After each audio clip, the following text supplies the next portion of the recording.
All right, baby. Oh, here you go. Here is Jeff, the host of the Gridiron.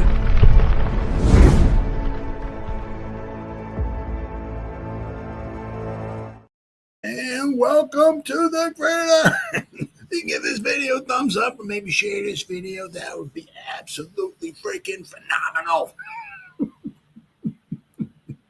I greatly appreciate it. If you're subscribed to my channel, thank you. If not, please go down below, hit the subscribe button, hit that bell icon.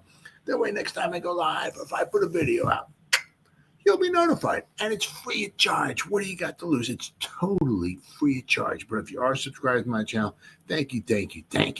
If you want to help support my channel out, top link in the description box. Very top link takes you to my membership page. I got 3 different membership levels. Each one has their own little perks to them. So if you want to help support my channel, it would mean so much to me. And I thank you in advance. Thank you. And then finally, a link on just underneath that one takes you to my Facebook group. It's called the New York Giants of Gridiron. It's my Facebook group. We have over 9,500 members in the group. It's doing simply marvelous, might I add. Basically, if I'm alive and breathing, and if I got internet access, I am putting stuff in this group darn near 365. It's called the New York Giants to Gridiron. It's my Facebook group. Please join it. You will not be dissatisfied. I promise. Well, I don't know. I on the StreamYard here, I was trying to hook up my Twitter account, and I don't know, it was giving me some kind of premium account of Twitter is required to create live broadcast premium account of Twitter. Oh. That's why I'm trying to share my Twitter account, but apparently I don't have a premium account on X or Twitter, so I can't share it with that. Please upgrade to a premium subscription, so then I can share it on there. So, yeah, okay, gotcha. Yeah, I gotta remove that. Okay, well, all right. Well, we're on YouTube, baby. So they had the second game that they had today, right? There's 2 games on. The second game with the Steelers, it was kind of like a basketball game, right? Not so much from the and congratulations to the Bengals. They haven't clinched a playoff spot, but they went into Pittsburgh, and with not a very good defense, they got the job done. So they kept their slim playoff chances alive. They got a great offense. Higgins, Chase, and Burrows, the dynamic 3, right? They're putting up points. Not so much today, but all season long they put up a lot of points. It's just their defense. The defense is what kind of helped win them the game today. But anyway, whatever it was, 54 minutes into the game. I mean, the Bengals had like 19 points, and the Steelers scored 1 time. The last 6 minutes of the game. So 54 minutes, Steelers scored 1 time. The last 6 minutes, they scored a touchdown, kicked a field goal, and with I don't forget what it was, 15 seconds to go, whatever, they had a chance. If Freiermuth could have held on to the ball, he was open over the middle. I'm not sure. Their offensive explosion came, but Freiermuth ball, I guess I hit him. I went through his hands off his shoulder pad or whatever it was. He wasn't able to secure the ball, but I mean, they had a chance to maybe run on and kick a game-winning field goal. But Russell Wilson, he had I don't know what the heck, he had 50 yards passing or something ridiculous going into the fourth quarter. And all of a sudden, the last 6 minutes, he's walking them up and down the field like great. It was like a basketball. You know what I mean? Sometimes like the basketball games, right? Sometimes a basketball game, the final 2 minutes can last 9.5 hours, right? Because, everybody's calling timeouts and all of that and everything. But so that one got, exciting at the final 2 minutes. The other game really wasn't much of a contest. The Ravens just, went out and blew out the Browns. I'll tell you, the Ravens averaging over, I think averaged at least 30 points a game this season. What an offense they got. Boy, I'll tell you what, if they could get themselves a good wide receiver, and a good wide receiver. If they can keep Henry, they got Jackson. If they can keep Henry, right, and they get themselves another threat of a wide receiver, but but congratulations to them. The Ravens won their division, and I said the Steelers are in the playoffs. It's between the Bengals, the Broncos, and the Dolphins as far as that final wild card spot. Now, I know I think the Broncos are playing the Chiefs, so that's a tough one. Anyway, the Bengals kept their playoff hopes alive. But with the Browns, their loss, unfortunately, signaled the end of any hopes the Giants had of having the number 1 overall pick in the draft. Now, you can say this is good, you can say it's bad, however you want to look at it, but obviously we don't know, not going to know, right? What's going on in the mind of Joe Shane and company, Brandon Brown, and all of that. If maybe Dable, we'll talk about him a little farther down in our program here. Not exactly sure what they're thinking, but possibly might wind up saving the Giants from themselves from drafting a quarterback early on, right? But let's see, there was a couple of reports here. I just want to read them real fast. They're not very long. They just basically talk about how the Giants, what we got here. Browns loss, right? Means New York Giants can't get the number 1 pick in the 2025 NFL draft.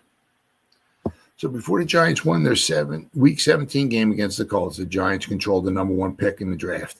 And Pro Football Network gave them a 42.5% chance of keeping it. Well, that's why I don't listen to those draft things and all that stuff and whatnot and everything. They got a 40.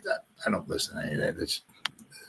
But now the Giants are shut out of getting the first overall pick. So, within a week, they went from having the number 1 pick, last Saturday, had the number 1 overall pick, and they were it's Sunday morning right now, but by the time the Browns game, so from last Saturday afternoon to this Saturday afternoon, the Giants went from having the number 1 overall pick, and then within 7 days, now they can't even have it at all. Not even a shot. So, but it is what it is, right? The Browns 35-10 loss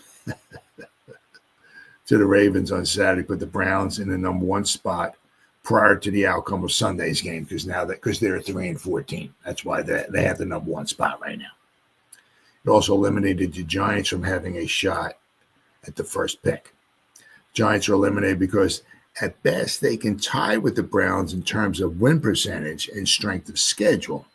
But because they beat the Browns in Week 3, the Browns will get the higher pick in the Giants' best case scenario. So, per Pro Football Network, only 3 teams have a chance at the number 1 pick. Patriots have a 50% chance. If apparently, I guess if they wind up losing, I guess they're in. They get the number 1 pick if they lose to the Bills. Titans have a 26% chance, and the Browns have a 24% chance. A win on Sunday against the Eagles would likely cause the Giants to tumble even further in the draft order. Oh, absolutely. There's no doubt about that. All right. We got another one here. Giants won't get the first pick in the 2025 draft, so where will they end up drafting? Well, that's a good one. The thought of the Giants having the first overall pick in the 2025 NFL draft was fun while it lasted. Unfortunately, it didn't last long. Now, the nice thing is there's going to be a lot of good players here for the Giants to entertain drafting wherever they want to pick in, whether it's going to be a wide receiver, right? If we're not going to keep Slayton, and if we don't think we can get Hyatt to become a viable option as far as a wide receiver, there's a wide receiver going to be available. Cornerback, got to slide Banks over. Doesn't seem like he's not the sheriff. He's not the man, right? We're probably going to need another cornerback. There's tackles. Not sure what they're thinking, right? They got Illuminor for one more season. Now he would be kind of an expensive swing tackle, but if there's a tackle there that they can't miss, kind of, once again, we know how it is with the Giants. Draft an offensive lineman. It's hasn't been pretty. But if there's a guy there that they just love and they can plug and play him at right tackle, they might have to go with that, right? To have Illuminor. Illuminor could be the swing tackle, be an expensive swing tackle, but $7 million. That's not, I guess, that bad.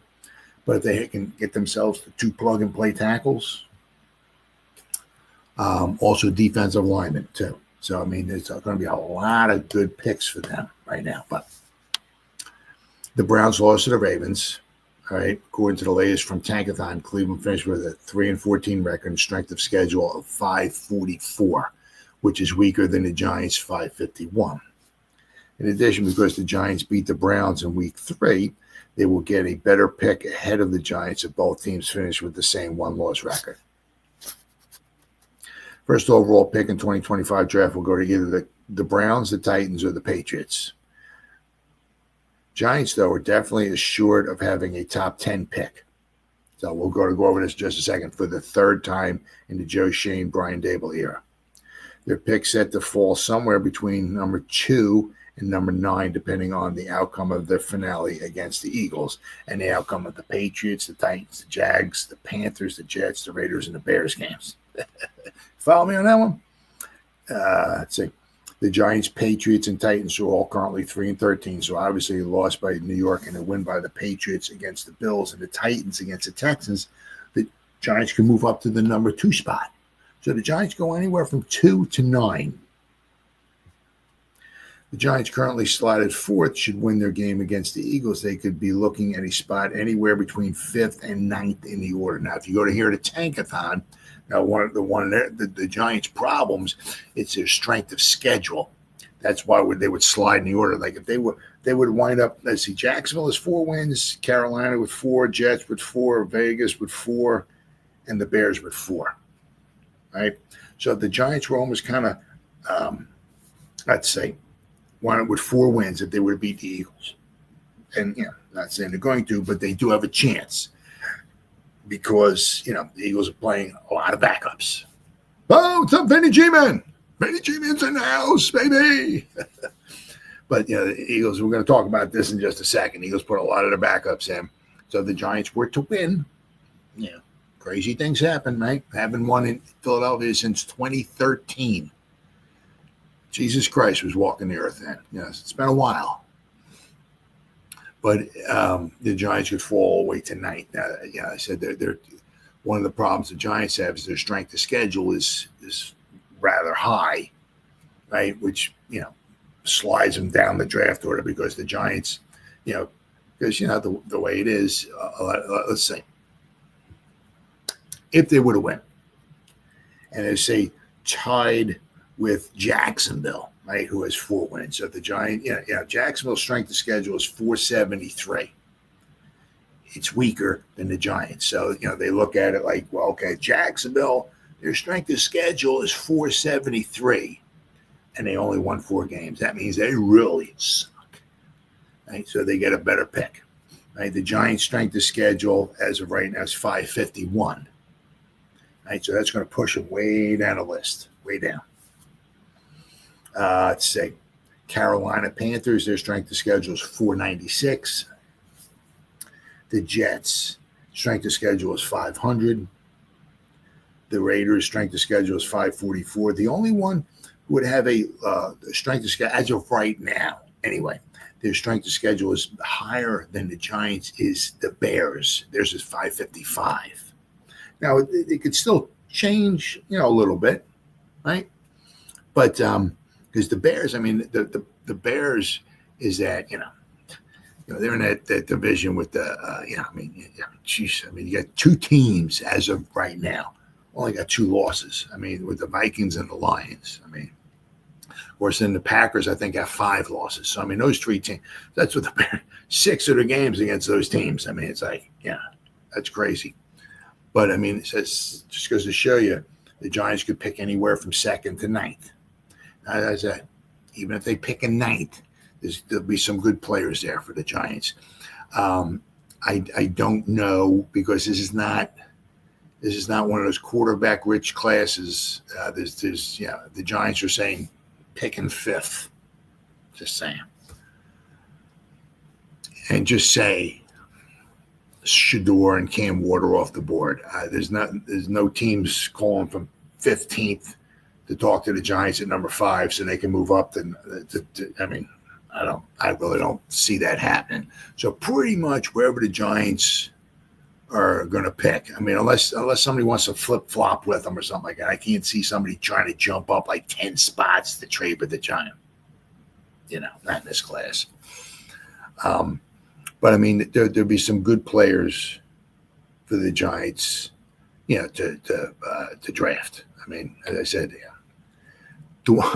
unfortunately, having a lot of holes, you need a lot of players to fill your spot. So I'm saying, I know there's a couple tackles, offensive tackles. I mean, if they want to look down the road, it's like, well, we got Illuminor for one more year.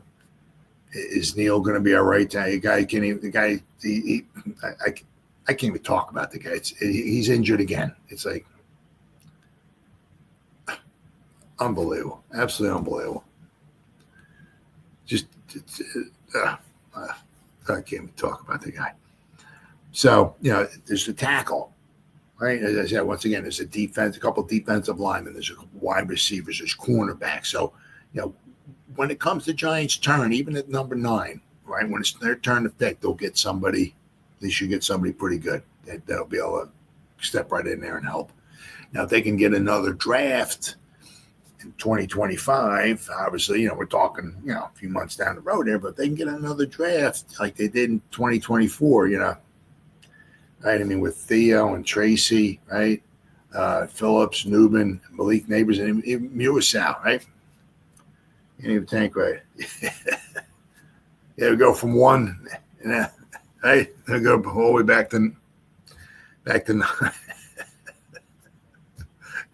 I mean, I know it's crazy.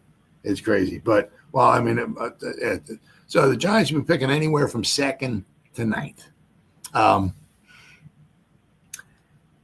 The Patriots, I believe, are playing the Bills 2 weeks ago. The Patriots gave the Bills all they can handle in Buffalo. 24-21, I think it was. So the Bills don't need this game. So who knows, right? The Titans, I believe, are playing the Texans. And the Texans, the Texans are I don't think the Texans need this game either. I think they're number 4 because they won the division, right? They're the 4th seeded division winner because Kansas City's number 1, Buffalo's number 2. Kansas City's got 1 loss. Buffalo, as of right now, has 3 losses. The Ravens have 5, and I think the Texans have 7. So the Texans don't need this game. So, call me crazy, but the Titans have a chance at beating the Texans, right? If the Giants were to lose to the Eagles, the Giants could move up to 2nd. So we'll have to wait and see. But along those lines, right, is what you're talking about there. I mean, I don't know. The Giants are in kind of like with their game here against the Eagles, kind of like a no-win situation, right? I mean, if they win against the Eagles' backups, right, they were supposed to win, right? But if they win, and they win against the Eagles' backups, okay, great, what we do. That's what you were supposed to do, but it's going to cost you in the draft, right? It's going to make you slide on down, right? If they lose, the Giants starters lose to the Eagles' backups. Wow, it's going to be comical, really, really comical. But I mean, that's why you play the game. So the Giants are kind of like that might help the Giants draft stock, but it's also going to make them look rather laughable, maybe too. I mean, well, we're rather laughable right now to the rest of the NFL, but but according to Dable, right, all hands are on deck, right? Giants will play to win Sunday versus the Eagles, as Dable says the Giants will do everything we can do to play a good game and obviously win. I mean, the one thing is, these guys, they don't care. They're not there to tank. They could care less about Giants drafting Shador, Cam, or anybody like that. They don't care, right? They're there to win the game. They want to put good stuff on tape, right? As I brought this up, I don't know what it was last week, I guess, like with Locke, right? We don't have any quarterbacks next year under contract. Locke wants to put some good stuff on tape. So either he can do one, show the Giants, look what I'm capable of doing. You want to re-sign me again, right? Or make him look good to the other 31 teams out there. Look what I can do with a crappy offensive line. Not a good offense. Right? Look what I can do. He's going to he wants to make some money. I mean, he'll be out there somewhere on a team next year, regardless. But you want to be on a team that pays you $1 million a year because you look like crap with the Giants, or do you want somebody to pay you maybe another $5 million to whatever, 5, 6, 7, whatever, next year, because you want a crappy team, meaning the Giants, but you look pretty good, So the guys gonna be out there balling. Right? All these guys are their resume. This is all their resumes, right? I mean, if they're not playing with the Giants next season, they want to put some good stuff on tape. So these other 31 teams are like, hey, this guy's pretty good. The Giants let him go, didn't re-sign him. Let's pick him up, right? So the guys don't care, right? They don't care. So they are, they're everybody's playing to win the game, right? So obviously this article just came out. Let's see here. I said the Giants already lost control of the number 1 overall pick. They aren't going to enter Sunday's season finale against the Eagles worrying about trying to improve their current number 4 spot in the draft order. They're entering the game to finish the season with back-to-back victories. And what you were saying there, Benny, obviously, they go from like number 1 and they might slide all the way back to number 8 or 9 or 7 or something like that. It's like Dable was saying, we put everything we got into it. That's what we'll do this week, said head coach Brian Dable. We do everything we can do to play and coach as well as we can. The Giants are 3-13, have not won in Philly since 2013. Oh, my goodness. Oh, my God. It seems like 7 lifetimes ago. And Dable and Joe Shane are fighting to keep their jobs beyond Sunday night. The 13-3 Eagles, who are favored by 2.5 points with their backups in there, have already clinched the NFC East title and are locked into the number 2 seed position in the upcoming playoffs. So this, if they win, it doesn't matter to them. If they lose, it doesn't matter to them. Okay? They will rest Saquon, denying him a chance to break Eric Dickerson's 40-year-old single-season rushing record and several other starters. For the Giants, every healthy starter will play. We're just going to focus on us and go out there and try to perform well, they will say. Obviously, we're going to talk about the in just a brief moment here. We're going to talk about the injuries. Eagles have quite a few, but a lot of their injuries are the guys that they're pretty much resting. Which to me is the right thing to do. For them. For their sake, I can't stand the Eagle. I hate the Eagle, but for their sake, this is a meaningless game. The only thing you could say would be, if they were to put their starters in there and just keep pounding the rock with Saquon. With their offensive line and as banged up as the Giants are, it probably wouldn't take Saquon much more than a half or 3/4, maybe to, and then start pulling all the starters and then put the backups in there. The thing would be, the interesting thing would be, like, say if the Eagles had locked up the number 1 seed overall, would give them a bye. That would make things a little bit, a couple of things would be interesting. One would be if the Eagles had locked up the number 1 spot and this game didn't matter. would they rest everybody? Because you want to rest your players in week 18, then have a bye week, right? Rest them again, and then play. So it means they wouldn't have played a game in 3 weeks. That's a long time not to play a football game.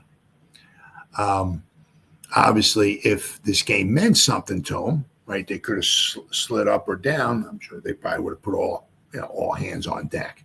Let's not forget, remember, it was a couple of years ago, when we went to the playoffs, right, that final game of the season, the Eagles needed that one. They wanted to lock up the number 1 spot. We went in there. It didn't matter to us. We were locked. I think we were 6, I think it was, in the playoffs. We knew, it didn't matter if we won or lost. We were locked in. So, we put in a bunch of backups. Davis Webb there. Remember, Kenny Galladay caught his only touchdown reception of his Giants career in that game, right? And the Giants backups in Philly. I mean, it's just going to show you how crazy things are. Final game of the season, the Eagles had their starters in, really wanted to win the game. In Philly, we hadn't won in Philly in 400 years. We got our backups in there, and we lost by, I think, 8 points, 7 points, 24-16, 23, something, whatever like that, with our backups against their starters. Meanwhile, during the season, when it was we were at home, our starters against their starters, they tortured us, absolutely tortured us. So just crazy stuff. Will be perfectly healthy in Detroit is not. Oh, that's what I'm saying. I said the only thing I said that's going to prevent Detroit possibly, you got to play the games, but from not making to the Super Bowl would be, their defense. I mean, it's just unbelievable. It's unbelievable. It's just I can't stand the Eagles. It's like let's hurt everybody. The Detroit's the better team. It's like the football gods. Above. Detroit's the better team, but man, we got to get the Eagles to the Super Bowl. We got to get. Let's really make it look. Let's really kill the Giants this year, right? With injuries, but let's also get Saquon rush for over 2,000 yards. We'll get them to the Super Bowl. They'll win the Super Bowl. That'll really embarrass the heck out of the Giants. Yeah, right? So the football gods up there. Yeah, we'll totally annihilate the Lions defense. Yeah, meanwhile, everybody on the Eagles is pretty healthy. I mean, they've been really healthy all year long. I mean, Hurts is, this is like he's getting concussion. Right, so you have to watch that going forward. But, I mean, the Lions, if they don't make it, it's because their defense is decimated. Right? Meanwhile, if the Eagles' defense was as decimated as the Lions' defense was, the Eagles probably wouldn't be a threat to go to the Super Bowl. If the Eagles were as decimated as the Giants are, right? They probably wouldn't be a threat to go to the Super Bowl. But the Eagles are relatively healthy. And the rest and all the starters this week, so everything's kind of lining up just for those Eagles, just to go to just go right to the Super Bowl. I can't stand him. It's like, I'm sorry, buddy. I'm a little lost. Why are the Eagles the chosen ones to be so healthy? And it's, some of these other, I mean, like I know the 49ers had a bunch of injuries. The Lions defense is decimated. Of course, the Giants, they've been decimated. Not that the Cowboys would have gone. I don't know. They might have maybe, I don't know. But I mean, they lost Dak. Right? I mean, once they lost Dak, that really hurt some of their chances. But why are the Eagles so lucky? Well, why are these other teams decimated? Why the Eagles really? I mean, look, Saquon he plays with the Giants every other year. He's banged up and he misses games. Hasn't missed anything with the Eagles this year. Mekhi Becton, he goes there. He's playing guard. He missed like almost 2 full seasons with the Jets. He got injured 1 year. I can't remember. It was 2020 or 2021. He played in the first game of the season with the Jets, right? He hurts his knee or something like that, missed the entire next season. But then he goes to the Eagles, and he's healthy as can be. I think he missed 1 game, this whole season. So between Barkley and Becton, who do nothing with the Jets and the Giants, with just nothing but like miss time because they get injured, with the Eagles, they're fine. They're good. They don't even have a cold. They don't even have jock itch. Nothing. I mean, it's like, why are the Eagles so lucky? I mean, but anyway. But I said, I mean, you're right with the Lions. If their defense is just totally decimated by injuries, they're going to have to outscore people. That's what they're going to have to do. At least they have the home field advantage to start the playoffs anyway. So if they get to the championship game, they'll have the home field advantage. So hopefully that'll help them. But so the Giants. I mean, we're going to talk about in just a second here all these injuries, but the Giants got some injuries as well too. But they're trying to win the game. Are they going to win it? Who knows? I said they're pretty much a no-win situation. If they wind up winning, they're supposed to win. They're playing the other team's backups, but then it's going to hurt their drafts. Yeah, their draft. If they lose, they'll be obviously we're a laughing stock it is now, but we'll be more of a laughing stock if we wind up losing to the Eagles' backups. But so let's go over the Eagles. The Eagles and the injuries. So the Giants got 4 guys are out. One of them was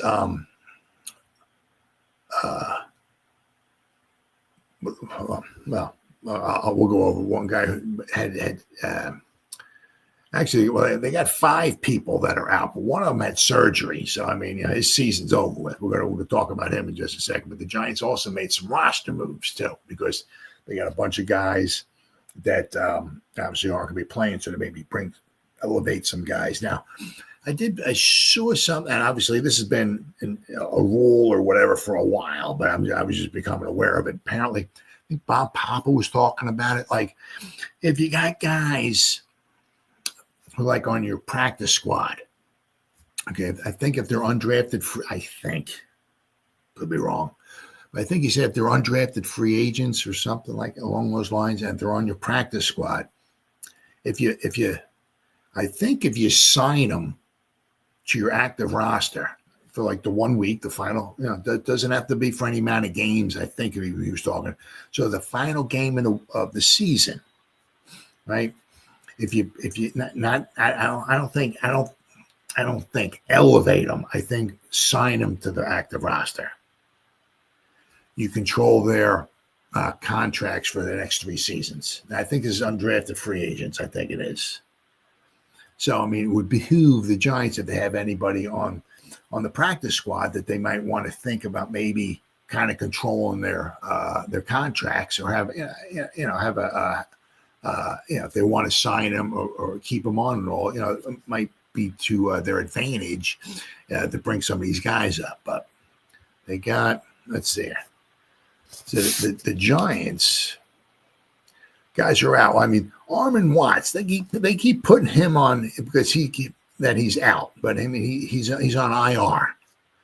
So I mean, of course he's out. He's on IR. I mean, Dexter Lawrence is out. He's on IR. Andrew Thomas is out. He's on IR. I mean, so I don't know why they keep mentioning Armin Watts, who had his knee, and he got cart. I think he couldn't even get onto the cart by himself. I think he needed help. Right, so his knee was, I don't know exactly what happened, but it was just, as of right now, it's just a knee, right? And that's all they kind of give you. But he got placed on IR, so he's out. But Micah McFadden with his neck, Evan Neal, he's got a rib and a hip. So I mean, obviously, we're kind of hoping, he was coming off of the lower extremity injuries that we were kind of, he was having issues with, right? Now he's got a rib and a hip. So, but he was talking about Tyree Phillips, right? And Hubbard. So they were talking about, I guess we'll have Illuminor, Hubbard, and Phillips will be our tackles going in. So, so Neil won't be playing. John Michael Schmitz, he has an ankle. Greg Stroman, he's got a shin, and Armin Watts, right? Now they got, let's see here. Limited, you could old Malik Neighbors with a toe, but he's playing. If they cut his foot off, the guy will be playing. The man's a dog. The guy will be playing. Let's see. Then they got Ty Summers. He has a neck. He was limited as well too. Now, of course, they got guys who have injury designations, but will be playing. Burnsy, he had an illness, but he's been struggling through all different types of injuries all season long. It's like one thing after the other, but he'll be in there playing. Corey Durden, the defensive lineman, he had a shoulder. Bryce Ford Wheaton, he's got a shoulder. Jake Kubas, he's got a shin. Kayvon's got a toe, and D. Williams got a toe. But those guys were full participants in practice, so those guys should be good. Now that they with the Eagles, right? They got Jalen Hurts with a concussion and a left finger. He's out. So apparently he's out. He even has still with a concussion. He's still out. Now I was reading this is his first concussion of his career. Must have been I didn't see it. Must have been a doozy. Because he missed was it last week? Obviously he missed last week. He's missing this week. So hopefully for the Eagles' sake, he'll be ready to go, in their playoff game. They're either playing the Packers or the Commanders, I think. I think that's who that is. Now let's not forget, the Packers are a cold weather team. Packers have a very good record. Let's not forget that very good football game. Seemed like it was a while ago. What was it? Friday, I think it was, in Brazil. Very entertaining game. Kind of could have gone either way. I think it was 34-29. I could be wrong, but could have gone either way. Eagles pulled it out. Congratulations to them. But that was a very exciting game. But the Packers, held their own with them, right? And the Commanders beat the Eagles, right? Just a couple weeks ago in Washington now, but let's see. So I mean, I'm sure they're going to want to hope and pray that Hurts comes back with his concussion. But then they're resting like, my goodness, all these guys. Let's see, injury. I mean, they got a bunch of guys that are coach's decision.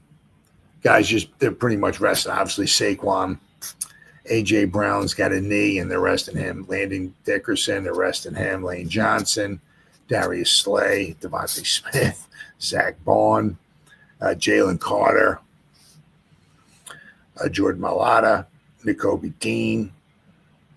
They have Kenny Pickett is questionable, and Will Shipley is questionable. Now, Shipley, I guess, still has a concussion. They're running back, and Kenny Pickett has a ribs. So they might even have their third-string quarterback playing in there. Let's see here. Now, the Giants made some tweaks to their roster going into the game. So the Giants made their final 2024 roster moves for the regular season ahead of their finale against the Eagles on Sunday. As anticipated, the Giants elevated tackle Tyree Phillips and outside linebacker Boogie Basham from the practice squad. Phillips will serve as offensive tackle depth while starting right tackle Evan Neal having been declared out of the game. So we're supposed to have, Illuminor, going to have Hubbard, and then have Tyree Phillips will be the swing tackle. Now, I'm not sure. I haven't kept track. I don't know. But this could be the 10th starting. A couple weeks ago, the Giants started their 9th different offensive line. I mean, that's another recipe for disaster. The Patriots, I think, if I remember, I'm an idiot, so it could be another team. But if I remember correctly, it was the Patriots had 10 starting offensive line. And, that's why the Patriots had 3 wins, amongst other things. But that's another way. The Giants had 3 wins. If the Eagles had their 10th starting offensive line, they would not be where they're at right now. I can guarantee you that. Yeah. So, some teams are lucky, other teams are not. I don't know why the football gods up there declared, all war on the New York Giants this year, and let's just embarrass them. Let's kill them with injury. I don't know. Don't know why. But I mean, this might be the Giants' maybe possibly 10th starting offensive line combination. I mean, that's just absolutely ridiculous. Now, let's not forget, in the beginning of the season, we had a little continuity going right there, and then all of a sudden, the guys just started going left and right?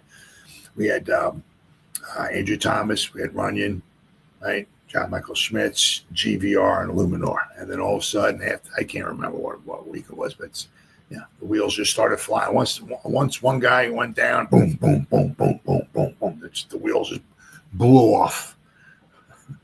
The wheels just blew off the boat, or it blew off the car, right? There's just one. Oh.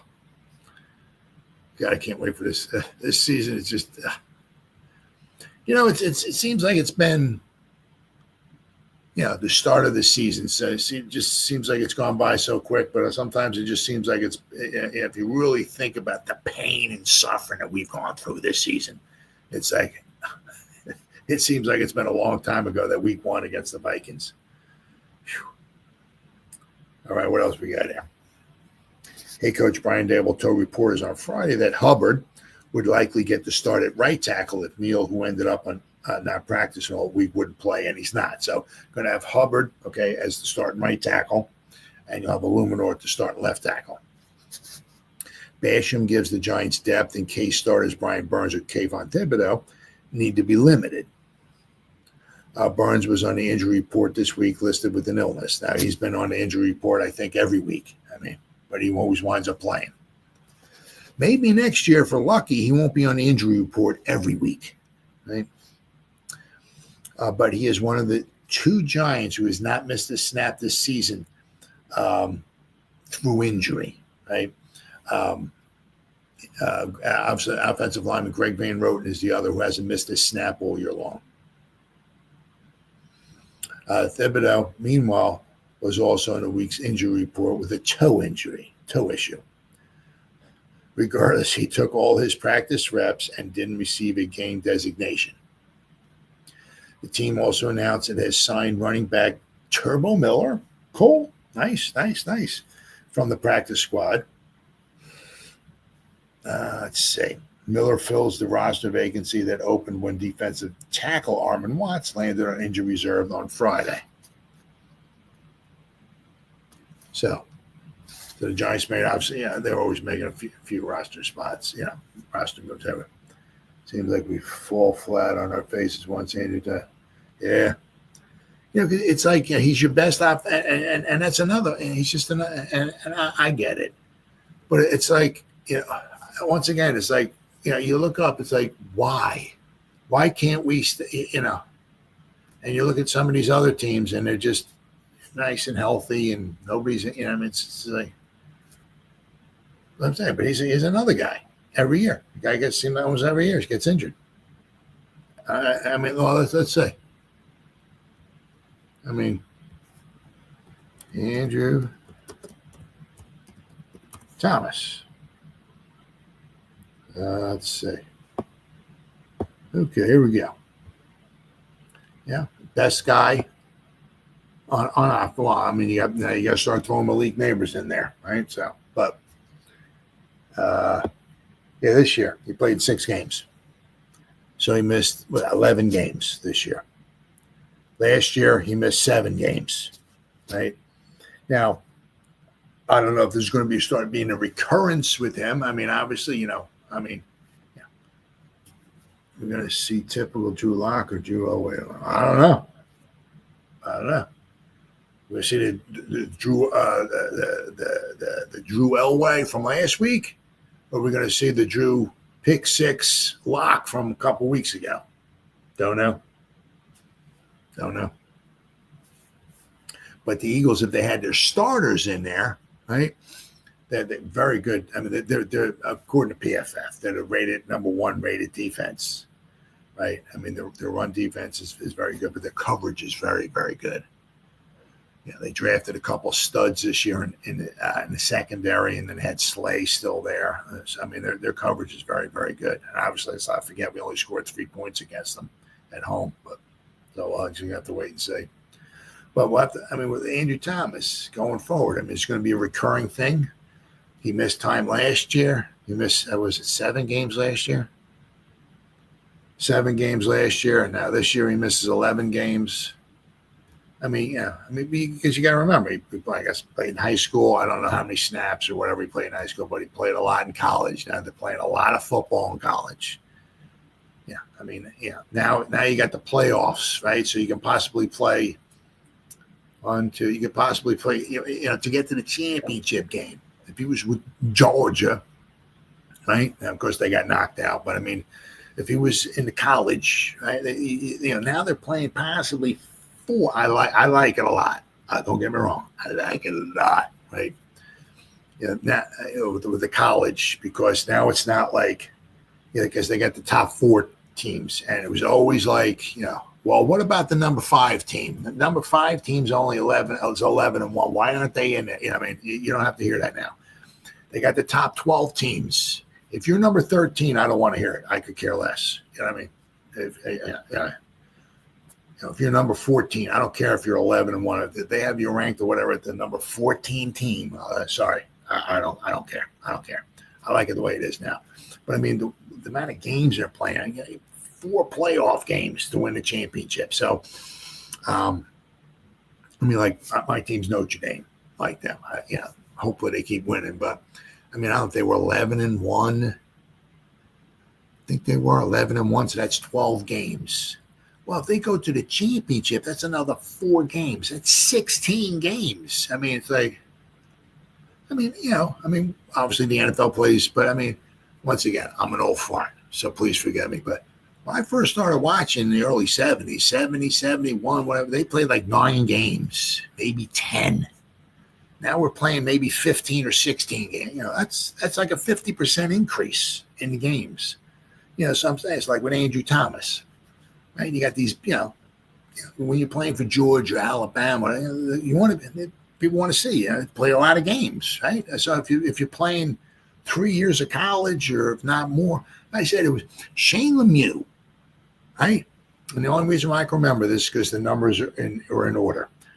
Shane Lemieux, in his 4 seasons at Oregon, played 35, 36. That's the only reason I can remember it, because I am a moron. I would not remember it otherwise. He played 3,536 snaps, 35, 36 in college.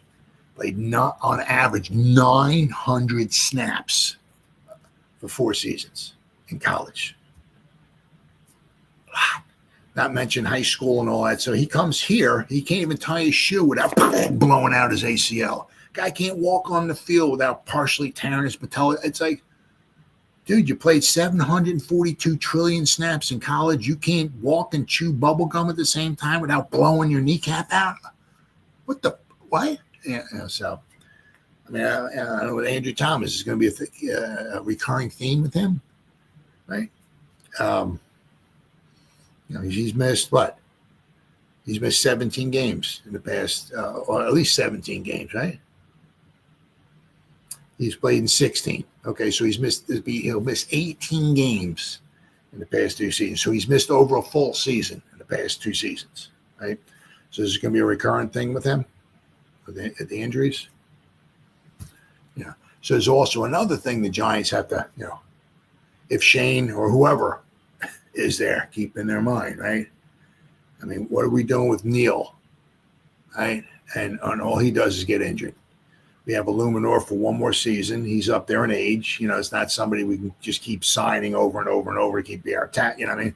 But you got to start thinking about Andrew Thomas. I mean, what is he? I mean, he's not old by any stretch of the imagination. He's 25 years old. He'll be 26 when January 22nd. So within a couple weeks, he'll be just 26 years old. But even at only 26 years old, he's missed 18 games over the past 2 seasons. This is something the Giants got to start thinking about, right? So whether we're picking 2nd or 9th, anywhere in between, there's going to be some, I can't remember the guys' names, but I'll be going more in depth and detail over the guys and the positions and all that at once, before the draft starts. But there's going to be defensive linemen, there's cornerbacks, there's wide receivers, there's tackles as well. So the Giants, even an offensive tackle, the Giants might want to, think about pulling a trigger on one of that. Whoever they're picking, whoever's the highest ranked guy. Whether it's a tackle, a defensive lineman, a cornerback, or a wide receiver, we need all of them.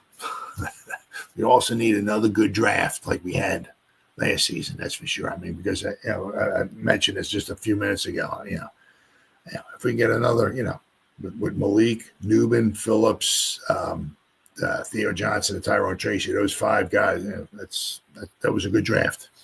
We need to duplicate that again this season.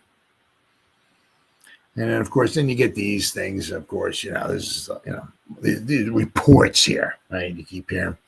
You see reports that Mara wants to bring everybody back, Shane and Dable, right? Bring them both back. But then, of course, then you start seeing reports out there that Shane is safe, but Dable, obviously, of course, we're going to find out. Obviously, right now it's very early Sunday morning, but we'll find out Monday, right? We'll find out in about 24, 36 hours from now. Is Dable, is he safe? Is he going to give him another season? Give him a chance to get his quarterback. The problem is that, if we don't draft one, we're going to have to get a bridge quarterback coming in here. But Dable started at 9-7, then we went to 6-11. Now we, at the best, we might go to 4-3. So we're like going down, So they see these reports. See, Giants reportedly decided on Brian Dable and Joe Shane's future amid a disastrous 2024 season. Owner John Mara has reportedly already decided whether head coach Dable and manager Joe Shane, who has already been heavily critiqued for their role in Giants' disastrous season, will return next season. According to The Athletic's Deanna Rossini, the team won't look for a new general manager in the offseason. Shane is set to continue leading the franchise day-to-day operations for at least another season. However, interesting, this is per report, right? Dable wasn't as lucky. Rossini reported that the Giants will fire their head coach. According to the insider, Mara no longer has faith in Dable and will inform him that he's being let go. Interesting. Now it says there's rumors once again. That's all it says, right? The chatter continues to be that Shane will remain the GM and head coach Brian Dable will be let go. Owner John Mara is expected to make the final call very soon. Dable, the 5-time Super Bowl champion as an assistant coach with the New England Patriots, was hired as the Giants head coach after a stellar 3-year run with the Buffalo Bills as their offensive coordinator. He was brought in to flip the franchise's fortunes after a horrendous 4-13 season in 2021. And once again, we could be back to a 4-13 season, right? Dable made an instant impact in New York, leading the Giants to a 9-7-1 record in his first year as a franchise head coach and guiding them to their first playoff win in 11 years in the wild card round. Of course, then the Eagles eliminated them right after they beat the Vikings. But the future seemed bright. Yes, it did. Yes, it did. Absolutely. Dable was named the Associated Press Coach of the Year and was touted to lead the franchise back to glory. However, he and the Giants suffered a sophomore slump in 2023. They finished 6-11 and missed the playoffs. But the franchise wrote it off a blip and trusted Dable to turn it around in 2024. However, this year has been even worse. As 16 games into the season, the Giants are 3-13. Oh, yeah. And I got another one here. All right. Okay. Giants expected to make the final call on Joe Shane and Brian Dable very soon. After competing for the NFL's worst record, one would think the Giants have to make some changes to their front office this offseason. Yet there's been no indication that general manager Joe Shane or head coach Brian Dable is sure to be on the chopping block. As I said, I've seen different things. I've seen, where, what kills me, what makes Shane so great. What makes Shane so great. What kills me? What makes Shane so, I know. He's supplying, it's kind of, it's like Shane, brings the guys in, and then Dable's supposed to do his stuff. But Dable can only do his stuff with the stuff that's being brought in. Of course, I said injuries. There's pros for both of them, but there's also cons for, as well. I mean, and one of the things that just really made it the worst, one really bad for Shane, right, was he offered Saquon a contract. And it was probably pretty close to what the Eagle. I mean, this is whatever, a couple years, and then Saquon turned it down. And then later on in the season, I think they offered him even less money. And of course, he turned that down. Right. And then they franchise tagged him. And then, then the Eagles wound up signing him and all. But I mean, the one thing that made him really look bad was on Hard Knocks. He's like, it's not to have a $40 million, I think he said, quarterback handing the ball off to a $15 million running back. I mean, so that. And then, of course, you got Mr. Maris. I'm going to have heart palpitations or I'm going to have trouble sleeping or something like that, whatever he said, if Saquon goes to the Eagles. There you go, right? I mean, Saquon was, obviously, heart and soul of the team, right? And they said the thing that gets me, right, is that it's not like the Giants didn't have salary for him. It's not like Saquon was one of those wide receivers that wants 30, 35 million a year or whatever. It's not like Saquon was a quarterback, right? That, obviously the money is just, like Dak wanted this whole lot for 60 million. Some other guys making 55, that's a lot of money, We're talking a running back. Running backs don't make a lot of money. I get it. But, we're talking about one of the least paid players on an entire football team. Right. And we see how spectacular he can be. Right. And he was very good with the Giants as well. It's just we don't have it. We don't have the people that the Eagles have. Right. The supporting cast that the Eagles have. Right. We don't have that.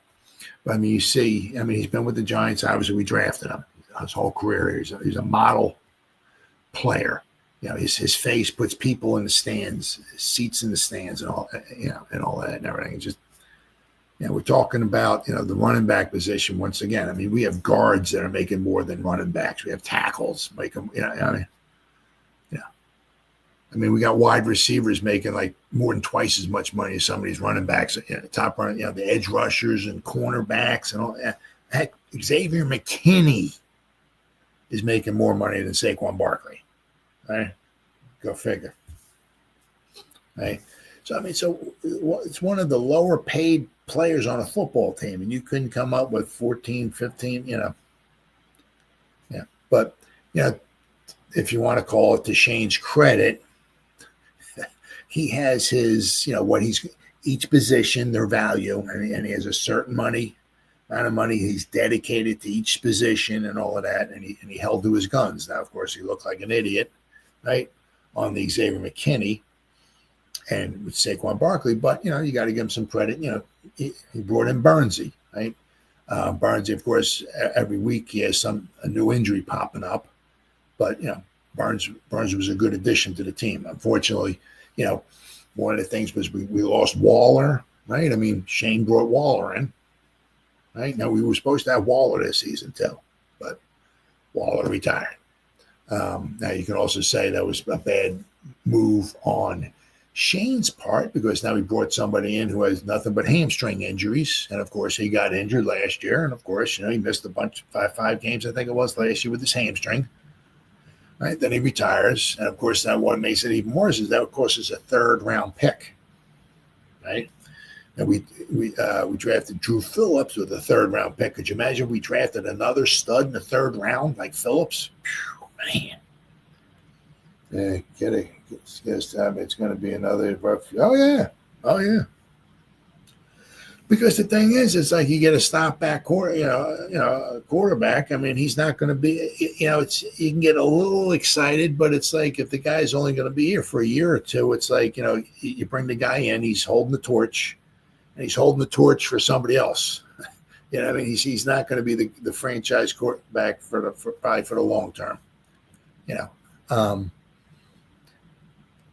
And then there's so many questions. It's like, well, who are you going to bring in, right? If the Vikings got J.J. McCarthy, right? If he's the heir apparent, that might leave Sam Darnold. Well, Sam Darnold's stock just skyrocketed, right? So you're going to have to pay him maybe what you were paying Daniel Jones, right? So if you let Daniel Jones, the $40 million quarterback, go, and you bring in Sam Darnold and pay him $40 million a year, well, I'll tell you what, yeah, if you don't get, what Sam Darnold's been doing this year with the Vikings or something pretty close to it, man, you're going to look really bad, really, really bad. You just paid Sam Darnold $40 million. He's thrown 15 touchdown passes for you and 15 interceptions. You paid $40 million for that? What are you stupid? So, oh yeah, it's gonna be another long, long, rough season.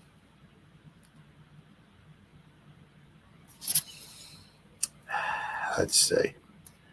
Now, these are all just reports that we've heard from the fan base, especially those with the gumption to make statements at MetLife Stadium. With the planes flying over, many fans want to see the Giants make sweeping changes, and they may listen.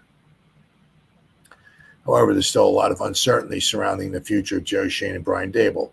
But now we're getting a bit more clarity on the Giants situation. According to The Athletics, once again, this is a different article, but it's coming from the same source here, from Diana Rossini. Giants are very close to revealing whether Schoen and Daboll will return in the 2025 season. As for the Giants and Patriots, it's all been very weird, to say the least. Inside those buildings, it seems like most people believe they'll get more time, specifically the head coaches. But from the outside looking in, there's a sense from those around the league that moves are coming from both franchises. The chatter continues to be that Joe Schoen will remain the Giants GM, while Daboll will be let go. Owner John Mara expected to make the final call very soon. It likely won't matter what happens during the Giants' regular season finale against the Eagles. Their season was over long ago. However, seeing Coach Daboll light a fire in the locker room, leading to a season-high 45 points in last week's win over the Colts, likely doesn't hurt his chances of keeping his job for another season. We'll find out soon enough whether it mattered or if it was too little, too late. As for Schoen, if the Giants move on from the GM, look no further than his decision to undervalue MVP finalist Saquon Barkley, who enjoyed a career year playing for New York's NFC East rivals. Absolutely. I mean, that was a major, that was a major, that was a big time boo boo right there. But so we're going to find out. I mean, we got thankfully we have just one game left. In this painful season. The thing is quite possibly next season could be another painful season as well too. I mean, you gotta play the games, this all this stuff and everything. But I mean, I can't see next. Once again, you got to play the games. You got to draft. You got to bring the free agents in and all that stuff and everything. But it's really hard to get excited about next season either. I mean, especially if you have no idea who your quarterback's going to be. We don't even have any quarterbacks signed, right? You don't know who our GM, maybe head coach might be. You don't know who the quarterback's going to be. Right? So it's going to be. And as I said, I mean, with our draft pick, if we wind up winning or something or sliding further down, you can probably kiss getting Cam Ward or Shedeur Sanders and probably kiss that goodbye, but that's another conversation for another day. But the big game tomorrow, final game of the season, thank God, Giants and the Eagles in Philadelphia. Can the Giants starters beat the Eagles backups? We'll have to see. All right, Vinny G, man, good talking to you, brother. Thanks for hanging in there with me. I greatly appreciate it. So whoever spent any time listening to me live, thank you. Or if anybody's going to spend any time watching the replays, once again, thank you so much from the bottom of my heart. It means the world to me. As always, you guys stay safe out there and go Giants. Woo! Oh, yeah.